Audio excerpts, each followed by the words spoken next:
Un contribuente veneto su 4 dichiara redditi inferiori ai 10.000 euro lordi all'anno e un altro 48% dichiara tra i 15 e i 26.000 euro. Sommandoli si tratta di circa 2 milioni e mezzo di persone, poco più della metà degli abitanti del Veneto, che potrebbero incontrare grosse difficoltà a pagare l'esorbitante aumento delle bollette di luce e gas. Gli occhi sono da giorni puntati sul governo. Siamo davvero molto preoccupati perché il rincaro dell'energia poi a caduta ricade anche sui beni di prima necessità, quindi c'è un rialzo dei prezzi degli alimentari, dell'abbigliamento, di tutto, insomma.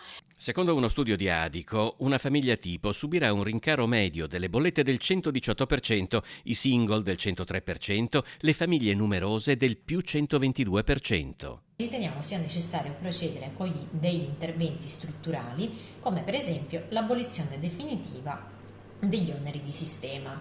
Sarebbe anche necessario ampliare la platea dei beneficiari degli eventuali interventi di riduzione.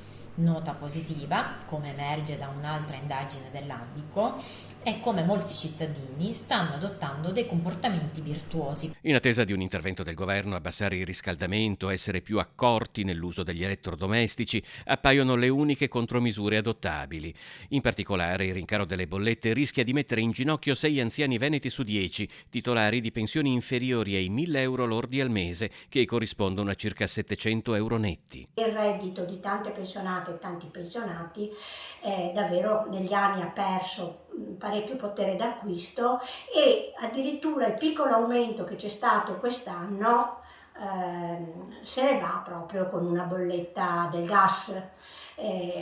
Davvero non possiamo permetterlo e bisogna assolutamente che ci sia una risposta forte da parte del governo per risolvere questa grave calamità.